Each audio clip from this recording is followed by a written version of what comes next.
नमस्ते विद्यार्थी मित्रों, डॉक्टर कीर्ति की हिंदी की दुनिया में आपका स्वागत है। आज मैं आपके लिए कक्षा 10वीं लोकवाणी हिंदी की इकाई दूसरी से पहली कविता मातृभूमि यह लेकर आई हूँ, जिसे मैथिली शरण गुप्त जी ने लिखा है। इसकी कुछ पंक्तियाँ इस तरीके से हैं। इसको अब हम शुरू करते हैं।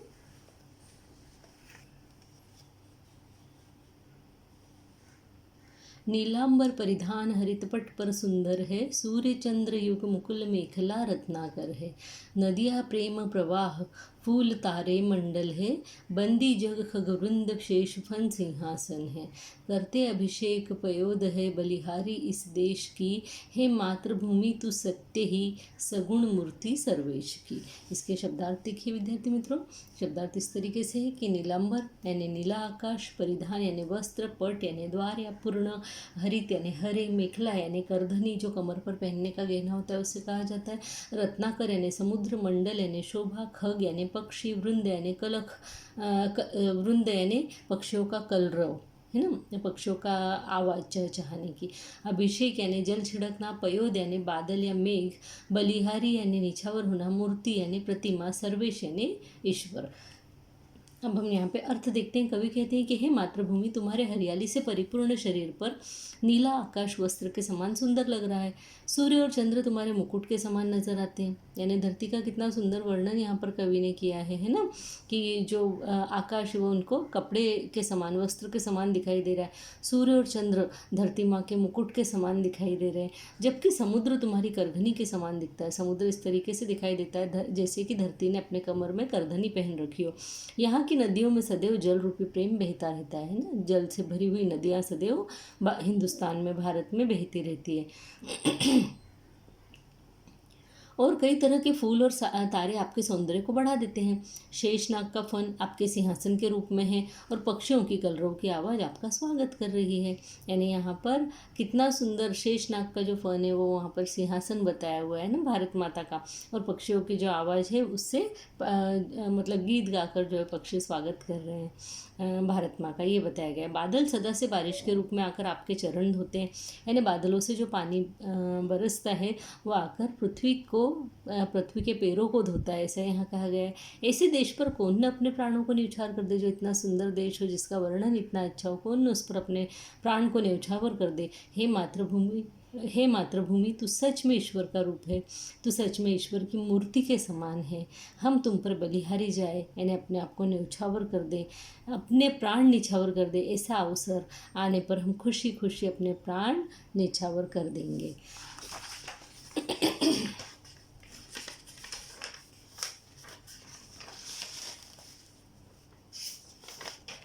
अगली पंक्तियाँ हम देखते हैं कि निर्मल तेरा नीर अमृत के सम है, निर्मल तेरा नीर अमृत के सम उत्तम है। शीतल मंद सुगंध पवन हर लेता श्रम है, षड ऋतुओं का विविध दृश्य युक्त अद्भुत क्रम है।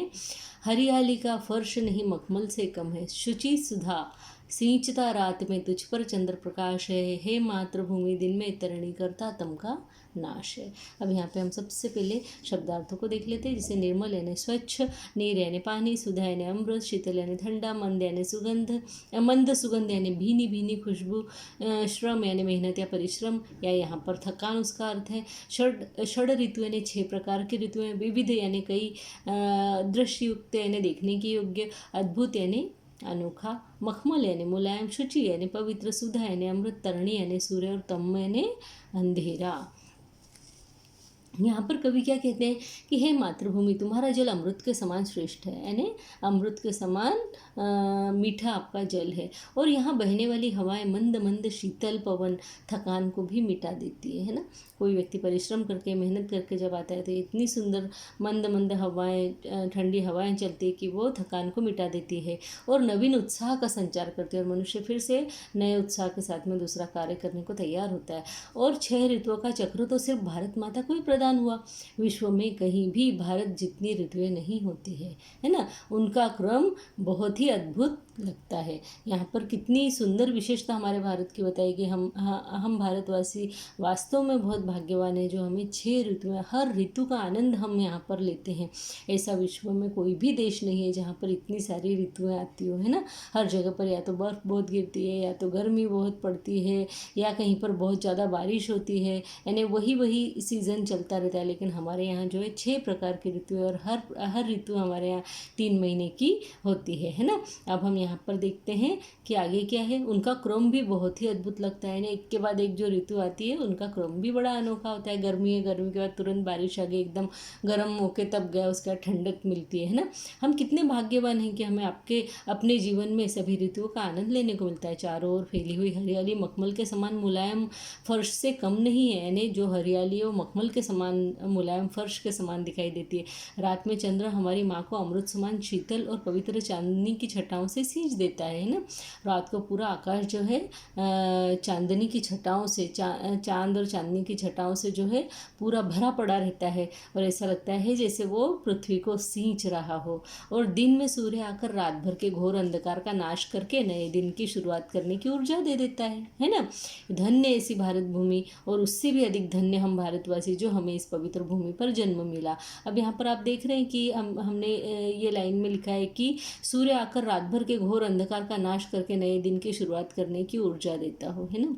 कई देशों में ऐसा भी समय होता है कि 6 दिन वहाँ पर सूरज ही नहीं उगता है। इसलिए यहाँ इस लाइन को का महत्व बताया गया है कि हमारे यहाँ हम रोज सुबह सूरज का दर्शन करते हैं, है ना। 6 ऋतुएं देखिए, 6 जो ऋतुएं होती है वो देखिए कौन सी होती है। तो पहली होती है ग्रीष्म ऋतु या फिर गर्मी की ऋतु, और उसे कहा जाता है ग्रीष्म ऋतु, और वो होती है अप्रैल, मई और जून में। दूसरी होती है वर्षा ऋतु, जो जून, जुलाई, अगस्त होती है। शरद ऋतु सितंबर और अक्टूबर, है ना। उसके बाद में हेमंत ऋतु आती है नवंबर से दिसंबर, और शिशिर ऋतु आती है जनवरी से फरवरी।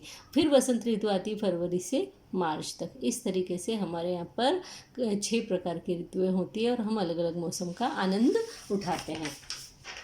अब यहाँ अगली पंक्तियाँ हम देखते हैं। अगली पंक्तियाँ कौन सी है? सुरभित। अब यहाँ पे आप देख रहे होंगे ना ये वाली पंक्तियाँ ऐसे। तो सुरभित सुंदर सुखद सुमन तुझ पर खिलते हैं, भांति भांति के सरस सुधोपन फल मिलते हैं। औषधियाँ हैं प्राप्त एक से एक निराली, खाने शोभित कहीं धातु व रत्नों वाली। जो आवश्यक होते हमें मिलते सभी पदार्थ है, हे मातृभूमि वसुधा धरा तेरे नाम यथार्थ है।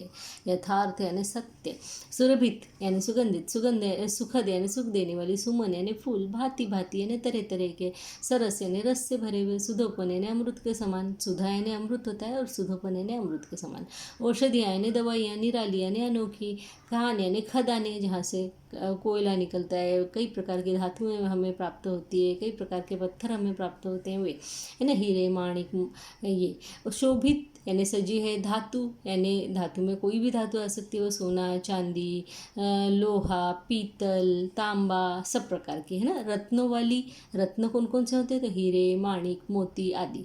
पदार्थ यानी वस्तुएं, वर यानी श्रेष्ठ या उत्तम, वसुधा यानी पृथ्वी, धरा यानी भी पृथ्वी, यथार्थ यानी सत्य या सच है, या जैसा होना चाहिए ठीक वैसा ही है। इस यथार्थ का ये मीनिंग होता है। अर्थ देखिए यहाँ पर कि कवि कहते हैं कि हे मातृभूमि, तुम पर कई तरह के सुगंधित और नयनों को सुख देने वाले फूल खिलते हैं, और तरह तरह के रसों से भरे जीवनदायी फल मिलते हैं, है ना। विभिन्न प्रकार के फल हम खाते हैं, वो सब जीवन सत्व से भरपूर, जीवनदायी और रसों से भरे हुए होते हैं। कई तरह की वनस्पतियाँ हमें औषधियों के रूप में आपसे मिलती है ना, जड़ी बूटियाँ या आयुर्वेदिक औषधि। भारत भूमि कई प्रकार की धातुओं वाली खदानों से भरी पड़ी है। हमारे यहाँ कई तरह की धातुएं ज़मीन के अंदर हमें मिलती है। कई श्रेष्ठ रत्न हमें हमारी भूमि से और सागर से प्राप्त होते हैं। जैसे मोती हमें कहाँ से मिलते हैं? सीपों से। सीप कहाँ होती है? जल में, है ना। अर्थात जल और थल दोनों रत्नों के और धातुओं के भंडार है। जो भी चीज़ें जीवन जीने के लिए आवश्यक है वे सभी हमें आप दे देती हैं। इसलिए वसुधा धरा ये आपके नाम ठीक वैसे ही है जैसे आपके लिए होना चाहिए, है ना। हे मातृभूमि, हे जीवनदायिनी, आप धन्य हैं। ये यहाँ पर हमें कवि बोल रहे हैं। ठीक है, अगली पंक्तियाँ हम देखते हैं कि अगली पंक्तियाँ किस तरीके से हैं। ये यहाँ पर क्षमामयी है ना, नीचे यहाँ आपको दिखाई देगा क्षमामयी, ये वाली है। तो इन पंक्तियों को हम देखते। क्षमामयी तू दयामयी है, क्षेममयी है, सुधामयी, वात्सल्यमयी तू प्रेममयी है, विभव शालिनी विश्वपालिनी दुख हरती है, भय निवारिणी शांतिकारिणी सुख करती है, हे शरणदायिनी देवी तू करती सबका त्राण है, हे मातृभूमि संतान हम तू जननी तू प्राण है। ठीक है, इसके हम पहले शब्दार्थ देखते हैं। तो क्षमामयी, क्षमामयी यानी माफ़ कर देने वाली, दयामयी यानी दया करने वाली, क्षेममयी यानी कल्याण करने वाली, सुधामयी यानी अमृत के समान, वात्सल्यमयी यानी माता पिता के समान प्रेम करने वाली, विश्वपालिनी यानी विश्व को पालने वाली, दुख हरती यानी दुख को दूर करने वाली, भय निवारिणी यानी भय को दूर करने वाली, सुख करती यानी सुख देने वाली, शरणदायिनी यानी शरण देने वाली, आसरा देने वाली, विभवशालिनी यानी वैभवशाली, जननी यानी माता, प्राण यानी जान है ना, या जीव, त्राण यानी कष्ट। अब यहाँ पे अर्थ देखिए कि गुप्ते जी कहते हैं कि भारत माता तुम्हारे पास वे सभी गुण हैं जो माता पिता के हृदय में अपने संतान के लिए होते हैं, है ना। माता और पिता कैसे प्रेममयी होते हैं, वैसे ही हमारी भारत माता जो है वो प्रेममयी है। जो माता पिता के हृदय में अपने संतान के लिए होते हैं, तुम माफ़ कर देती हो, तुम अपने पुत्रों पर दया करती हो, उनका कल्याण करती हो, उनसे प्रेम करती हो, तुम बहुत वैभवशाली हो, संपन्न हो, इसलिए विश्व का पालन करती हो। सभी माता पिता वाले गुण जो है वो धरती में होते हैं। धरती हमें खाने को देती है, धरती हमें दुलारती है, धरती हम चाहे कितना भी प्रदूषण फैला ले या कुछ भी कर ले वो हमें माफ़ कर देती है ना। इस तरीके से सारे माता पिता वाले जो गुण हैं वो पृथ्वी के अंदर होते हैं और वह वैभवशाली और संपन्न है, इसलिए विश्व का पालन करती है। हमारे दुख दूर कर देने में समर्थ हो, हमारे मन के डर को दूर कर देती हो, है ना। मन के डर को जो है पृथ्वी या प्रकृति जो है वो दूर कर देती है।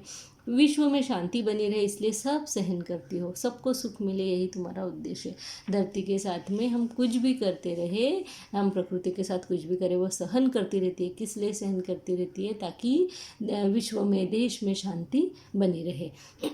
हे शरण देने वाली माँ, हे देवी, सबके कष्ट हरने वाली मेरी मातृभूमि, हम तेरी संतान हैं, तू हमारी माँ है, तू ही हमें जीवन प्रदान करती है। हमारी माता हमें सिर्फ जन्म देती है परंतु आप तो हमारा आजीवन पालन पोषण करती है ना।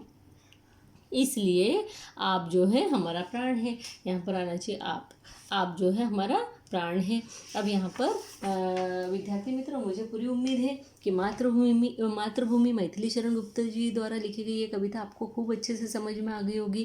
कृपा करके कमेंट बॉक्स में कमेंट करें और मेरे चैनल को सब्सक्राइब ज़रूर करें और लाइक भी ज़रूर करें। धन्यवाद मित्रों, नमस्ते।